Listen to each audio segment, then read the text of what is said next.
أعوذ بالله من الشيطان الرجيم. قل هذه سبيلي أدعو إلى الله على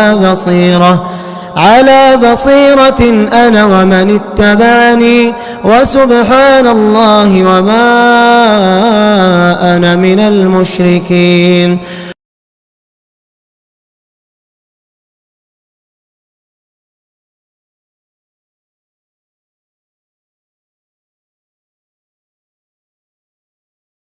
إن الحمد لله نحمده ونستعينه ونستغفره ونعوذ بالله من شرور أنفسنا ومن سيئات أعمالنا من يهده الله فلا مضل له ومن يضلل فلا هادي له وأشهد أن لا إله إلا الله وأشهد أن محمدا عبده ورسوله أرسله بالحق بشيرا ونذيرا. أما بعد فإن خير الحديث كتاب الله وخير الهدي هدي محمد صلى الله عليه وسلم فإن خير الأمور عوازمها وشر الأمور محدثاتها وكل محدثة بدعة وكل بدعة ضلالة وكل ضلالة في النار. فأعوذ بالله من الشيطان الرجيم. بسم الله الرحمن الرحيم. وَإِذَا طَلَّقْتُمُ النِّسَاءَ فَبَلَغْنَ أَجَلَهُنَّ فَلَا تَعْضُلُوهُنَّ أَن يَنكِحْنَ أَزْوَاجَهُنَّ إِذَا تَرَاضَوْا بَيْنَهُم بِالْمَعْرُوفِ ذَلِكَ يُوعَظُ بِهِ مَن كَانَ مِنكُمْ يُؤْمِنُ بِاللَّهِ وَالْيَوْمِ الْآخِرِ ذَلِكُمْ أَزْكَى لَكُمْ وَأَطْهَرُ وَاللَّهُ يَعْلَمُ وَأَنتُمْ لَا تَعْلَمُونَ. محترم حضرات و خواتین، اللہ تعالیٰ کا فضل و کرم ہے کہ امن کے ماحول میں، آسودگی کے ماحول میں اللہ کی اس بارگاہ میں ہم جمع ہیں. دنیا کے دوسرے حصوں میں آپ جیسے کلمہ پڑھنے والے مسلمان مائیں اور بہنیں، بھائی کچھ پریشان بھی ہیں. آپ اللہ تعالیٰ سے ان کے لیے دعا کریں. جمعے کا وقت دعا کی قبولیت کا وقت ہوتا ہے. خاص کر زلزلے کے جو شکار ہیں ویسے لوگوں کے لیے دعا کریں، استغفار بھی کریں. کہیں ایسا نہ ہو کہ اللہ تعالیٰ وہ آزمائش ہم پر بھی نہ ڈال دے.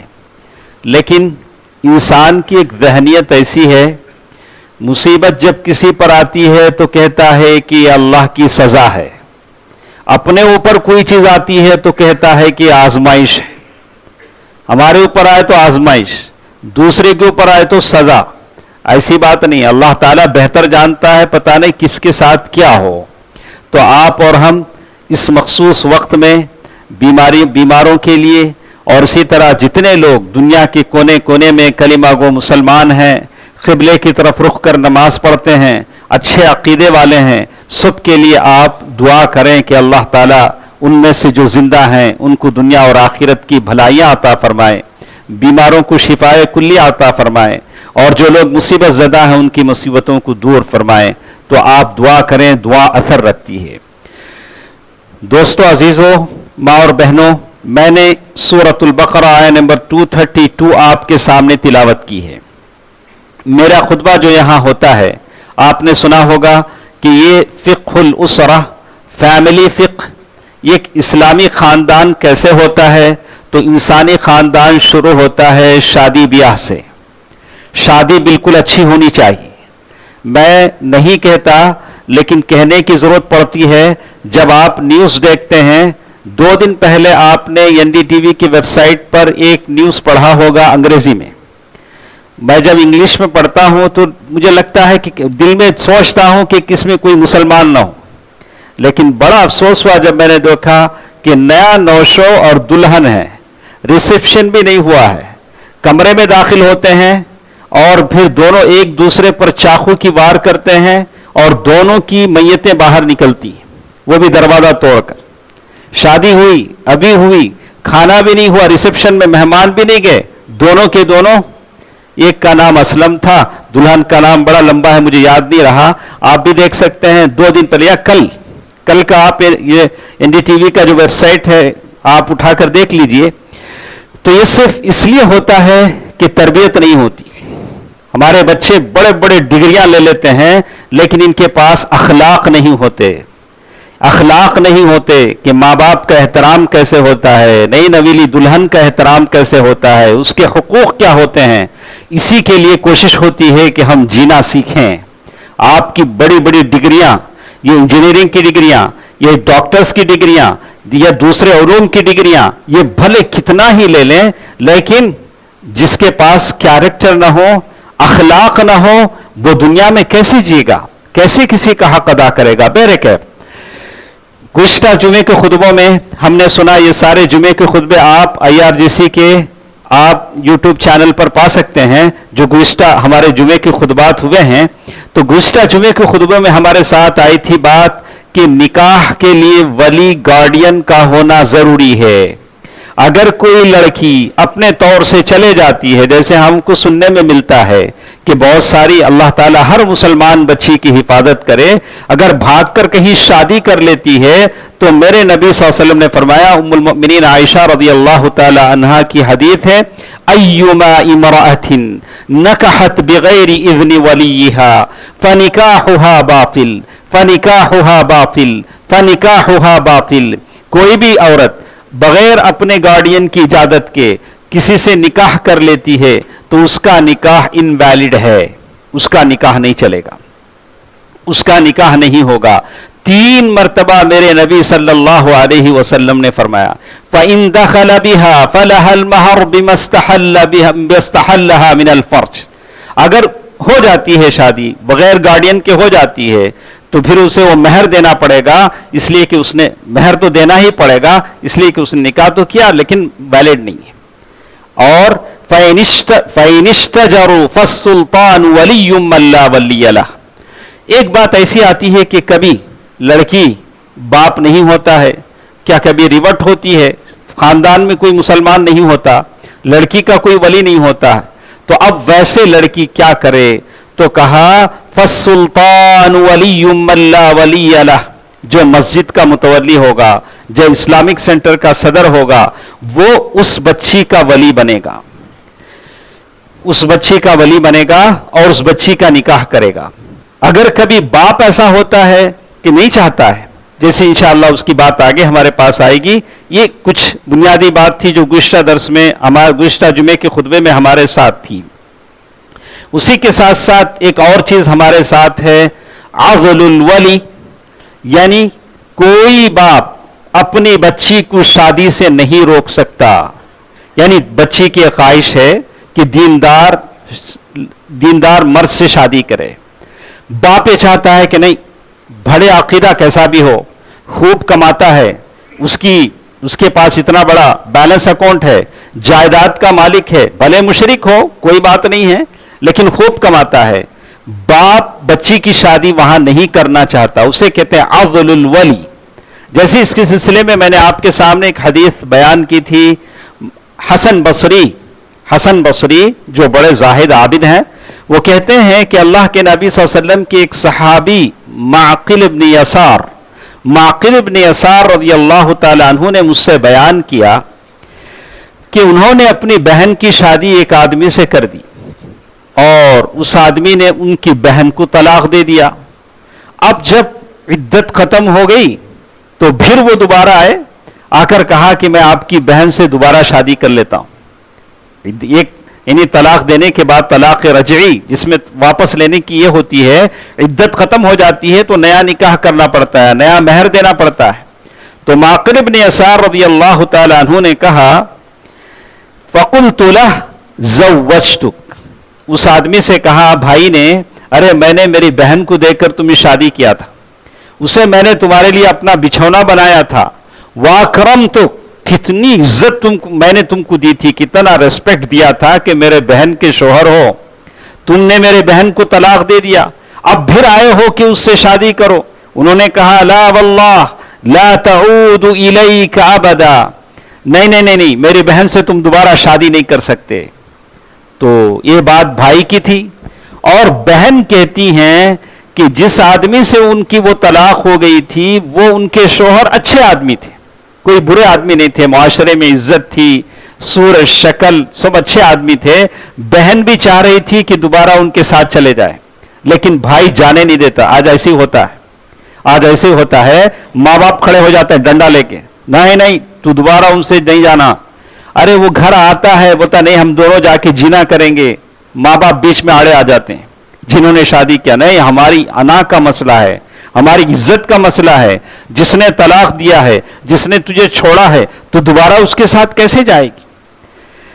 تو اللہ تبارک و تعالیٰ نے یہ آیت جو میں نے آپ کے سامنے پڑھی تھی, جس میں اللہ تعالیٰ نے کہا, سورۃ البقرہ آیت نمبر 232, اللہ تعالیٰ نے کہا وَإِذَا طَلَّقْتُمُ النِّسَاءَ, جب تم نے عورتوں کو طلاق دیا, فَبَلَغْنَ أَجَلَهُنَّ, انہوں نے اپنی مدت پوری کر لی, اور پھر وہ اپنے دوبارہ شوہر اسے واپس لے جانا چاہتا ہے, فَلَا تَعْضُلُوهُنَّ, ان کو مت روکو, ان ينكحن ازواجهن, جب وہ اپنے شوہروں کے ساتھ نکاح کرنا چاہیں, اذا تراضوا بینہم بالمعروف, آپس میں ان کی انڈرسٹینڈنگ ہے, اچھے طریقے سے راضی ہو گئے ہیں. اللہ تعالیٰ کہتے ہیں ذالک یوعظ بہ, اللہ تعالیٰ نصیحت کرتا ہے ہر اس آدمی کو جو ایمان لاتا ہے آخرت کے دن پر. ذالکم ازکا لکم واطہر, یہ بہت ہی اچھی تجویز ہے, بڑی صاف ہے تمہارے لیے, اور اللہ جانتا ہے تم نہیں جانتے. تو اللہ تعالیٰ نے وان کر دیا سب کو, ایسے ماں باپ کو کہہ دیا کہ طلاق غلطی سے ہو گئی, کچھ کہہ دیا, ایک طلاق دے دیا یا غصہ ہو گیا, تو بیچ میں رکاوٹ نہ بنے, زندگیوں کو چلنے دیں, زندگیوں کو آگے جانے دیں. کتنے ماں باپ ایسے ہیں جو اپنی بچیوں کی زندگی کے لیے رکاوٹ بن جاتے ہیں, اپنی غلط فکر سے, غلط تعلیم سے, غلط چیزوں سے. بہت سارے ماں باپ ایسے ہیں جو دیکھتے ہیں کہ بچی جاتی ہے, ظاہر ہے جس طرح آپ نے اپنے گھر میں بچی کو پالا ہوگا ویسے تو سسرال تو نہیں ہوگا. اگر بھلے کتنی بھی نعمتیں ہوں, لیکن جو بچی اپنے گھر میں ماں باپ کے ساتھ پلتی بڑھتی ہے, وہ نعمتیں اسے سسرال میں تو نہیں ملیں گی. مل بھی جائیں, لیکن ہوتا ہے کچھ بچیاں اپنانے میں دیر لگتا ہے, سسرال اپنانے میں کچھ بچیوں کو دیر لگتا ہے, لیکن بعد میں وہ ایسی ہو جاتی ہیں جیسے ان کا اپنا گھر ہے, اپنا گھر ہے. اچھی مائیں اپنی بچیوں کو سمجھاتی ہیں کہ وہ ہمیشہ تمہارا وہ گھر ہے. عمر کی ایک مدت تک 20 سال 25 سال تک ماں باپ کا گھر ہوتا ہے, لیکن جب شادی ہو جاتی ہے تو ہمیشہ کے لیے سسرال اس کا گھر ہو جاتا ہے. اسے وہ گھر اپنانا پڑے گا, اس گھر کو اپنا گھر سمجھنا پڑے گا. تو اللہ تعالیٰ نے سارے لوگوں کو حکم دیا فَلَا تَعْضُلُوهُنَّ, بیچ میں رکاوٹ نہ بنو, زندگیوں کو جانے دو, آگے بڑھنے دو. اسی کے ساتھ ساتھ ہمارے ساتھ ایک اور چیز اس حدیث کے بعد ہے کہ موانع النکاح, کچھ چیزیں ہوتی ہیں جو نکاح کے لیے رکاوٹ ہوتی ہیں. ایک آدمی کن حالات میں کن عورتوں سے شادی نہیں کر سکتا ہے. انشاءاللہ مختصر مدت ہمارے پاس ہے, 10 منٹ یا 15 منٹ, ہم لوگ سنیں گے. خیر الکلام ما قل ودل, بہترین بات وہ ہے جو مختصر ہوتی ہے. کہتے ہیں کہ سب سے پہلی چیز, آدمی اس عورت سے شادی کر سکتا ہے جو کسی کی بیوی نہ ہو, بھلے کافر کی ہی بیوی ہو, تو ایک آدمی اسے شاید شادی کا پیغام نہیں دے سکتا, اس لیے کہ engage not to be engage, اس لیے کہ وہ عورت ہے آلریڈی, وہ کسی کی بیوی ہے. تو ایسا بہت ہوتا ہے معاشرے میں, دیکھا کہ کسی کی بیوی, اور یہ نقصان ہے بے حجابی کا. بے حجابی کا نقصان ہے جب سارے کھل کر ملتے ہیں, کوئی پردہ کوئی چیزیں نہیں ہوتی ہیں, تو ایک دوسرے کی بیویوں کو عورتوں کو دیکھتے ہیں, تو پھر اس کے نقصانات پیدا ہوتے ہیں. بے حجابی کے نقصانات. اسلام کہتا ہے کہ جو عورت کسی کی بیوی ہو, کسی کا حق ادا کر رہی ہو, یا کسی کی منگیتر ہو, یا کسی نے اس کے لیے رشتہ بھیجا ہو, ویسی عورت کو یہ آدمی شادی نہیں کر سکتا جب تک کہ وہ اس کو طلاق دے, یا اس سے اپنا جو رشتہ ہے بولے کہ نہیں ہم راضی نہیں ہیں, وہ رشتہ آدمی جو جسے ہم لوگ کہتے ہیں خطبہ, منگنی جسے کہتے ہیں, وہ ٹوٹ جائے. بہت ساری باتیں ہیں. یہ تو پہلی چیز ہوئی. دوسری چیز جس کے بارے میں کہتے ہیں موانع النکاح, اس کے بارے میں کہتے ہیں ان تکون المرأة معتدہ, یہ ایک عورت ایسی ہے جو عدت میں ہے, ویسے عورت کو نکاح کا پیغام نہیں دے سکتے. اس لیے کہ وہ اپنے شوہر سے عدت میں ہے. وہ عدت مطلقہ بھی ہو سکتی ہے, عدت وفات بھی ہو سکتی ہے, جب تک کہ وہ اپنی عدت پوری نہ کر لے. انشاءاللہ بعد میں بحث آئے گی کہ وہ اشارے کنایے سے البتہ بول سکتا ہے جب وہ عدت میں ہوتی ہے یا عدت مطلقہ ہوتی ہے. تو بہرکیف بعد میں ہم اس سے پڑھیں گے, لیکن اتنی بات ہماری ہے کہ جب عورت عدت میں ہوگی, اس لیے کہ عدت اس کے شوہر کا حق ہوتا ہے. کسی آدمی کا انتقال ہو جاتا ہے تو اس کی بیوی عدت گزارے گی. عدت سے پہلے لوگ پوچھتے ہیں کہ عدت بوڑھی عورت کے لیے کیا عدت ہے؟ جیسے ہمارے پاس ایک ہے کہ بوڑھی عورت کے لیے عدت کا ایک حساب, جوان عورت کے لیے عدت کا, ایسی کوئی چیز نہیں. عدت اسلام نے جتنی عورت کی بتائی اتنا عدت وہ عورت گزارے گی, بھلے بوڑھی ہو بھلے وہ جوان ہو. ایک صاحب ہمارے پاس فتویٰ پوچھنے کے لیے بولا کہ دیکھیے شیخ صاحب, ہماری ماں اتنی جذباتی ہیں کہ وہ اپنے شوہر کے وفات کا دکھ اور حقیقت سمجھ نہیں پاتی.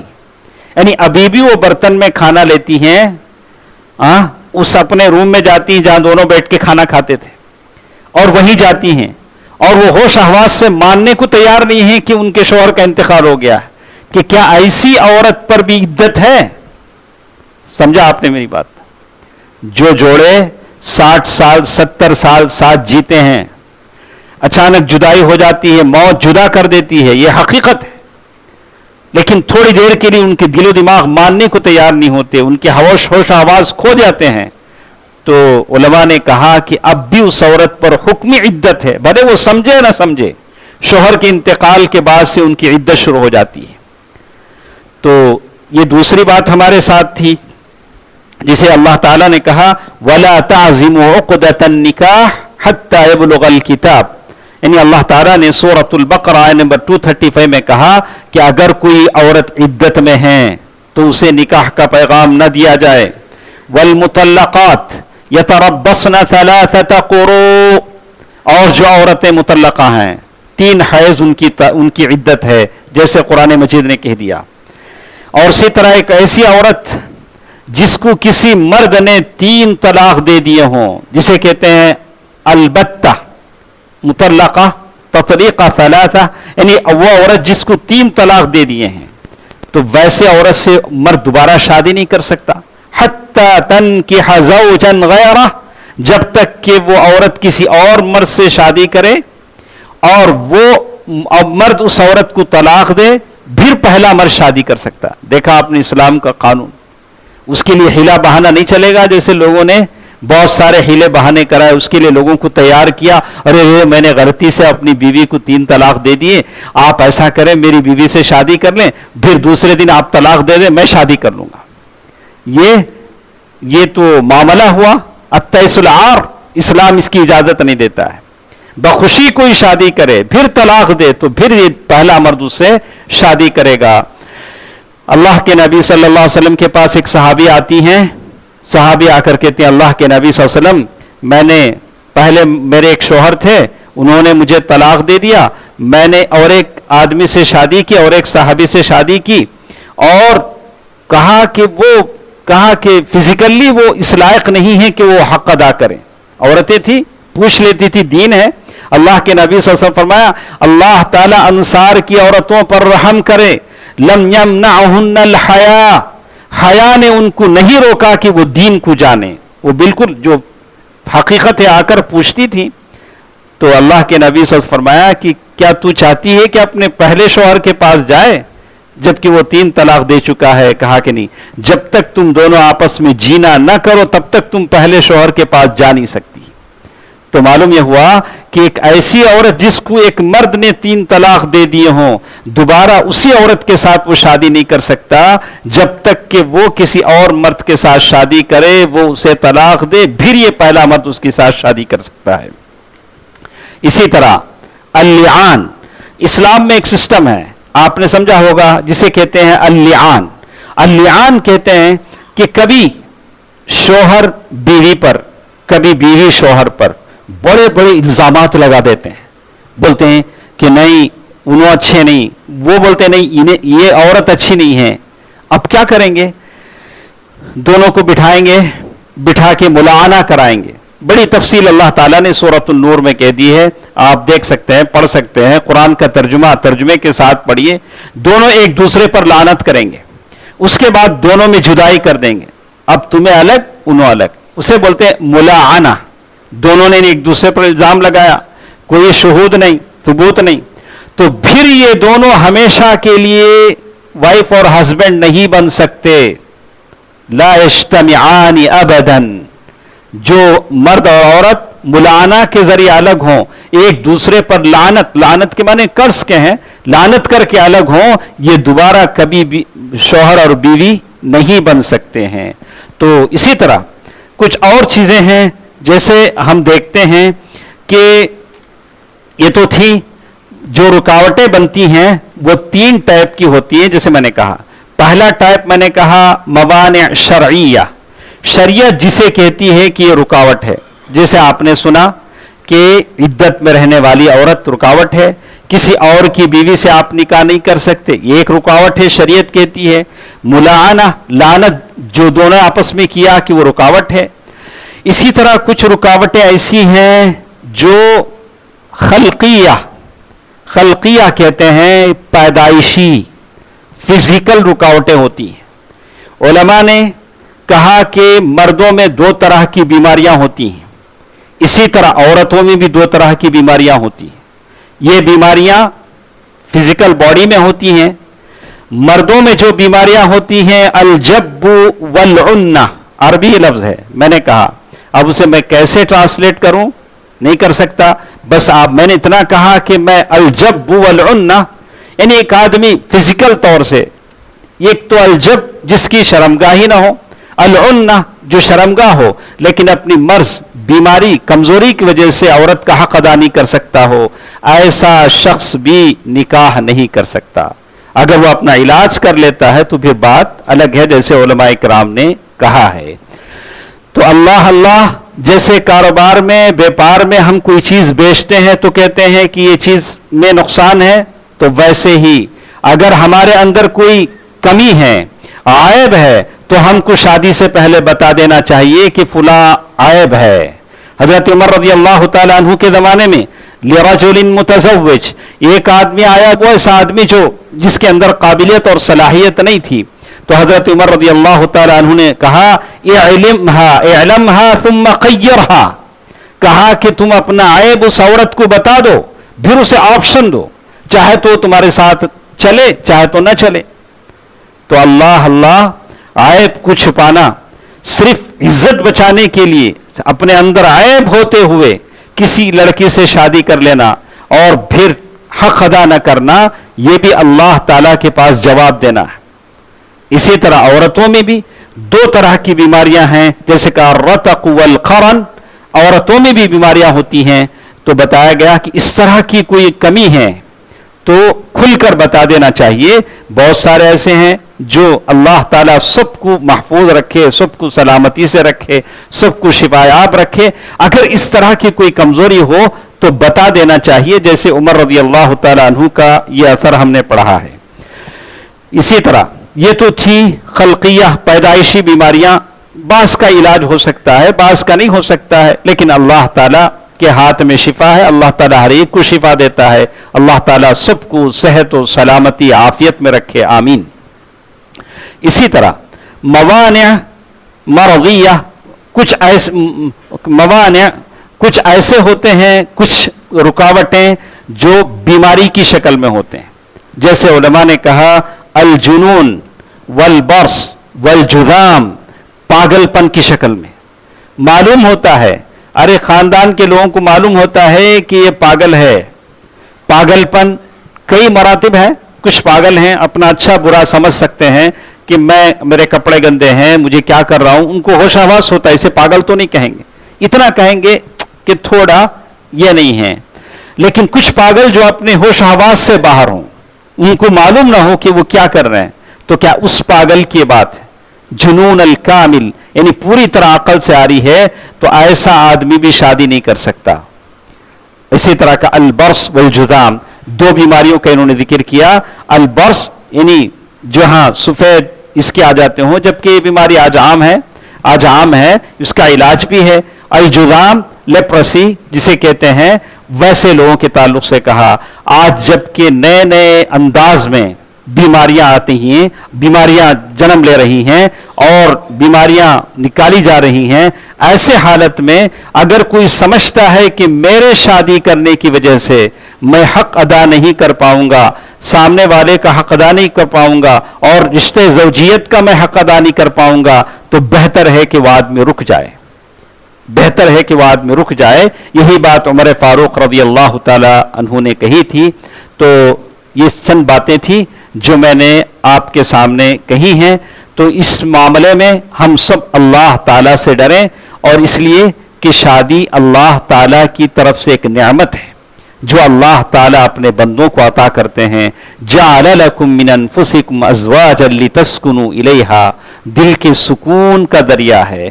تو صاف صاف معاملہ ہونا چاہیے جیسے دوسرے معاملات صاف صاف ہوتے ہیں۔ اللہ تعالیٰ سے ہم دعا کرتے ہیں کہ اللہ سبحانہ و تعالیٰ سب کی زندگیوں میں امن، راحت، سکون، اطمینان عطا فرمائے، دنیا اور آخرت کی بھلائیاں عطا فرمائے۔ اے الہ العالمین، دنیا کے کونے کونے میں جو مسلمان جو بھی پریشان ہیں، یا اللہ ان تمام کی پریشانیوں کو دور فرما۔ یا اللہ جو بیمار ہیں انہیں شفایابی عطا فرما، شفائے کلی عطا فرما، شفائے عاجلہ عطا فرما۔ اے الہ العالمین، جو قرضدار ہیں ان کے قرضوں کی ادائیگی کا ذریعہ فرما دے۔ یا اللہ جو لا ولد ہیں انہیں اولاد کی نعمتوں سے مالا مال فرما دے۔ یا اللہ ہم سب کے گھروں میں امن، سکون، عافیت عطا فرما۔ یا اللہ دنیا اور آخرت کے خزانوں سے ہمیں مالا مال فرما دے۔ یا اللہ ہم تمام کے وہ لوگ جو دنیا سے جا چکے ہیں، یا اللہ ان کے قبروں کو نور سے بھر دے۔ یا اللہ جنت میں انہیں جگہ عطا فرما دے۔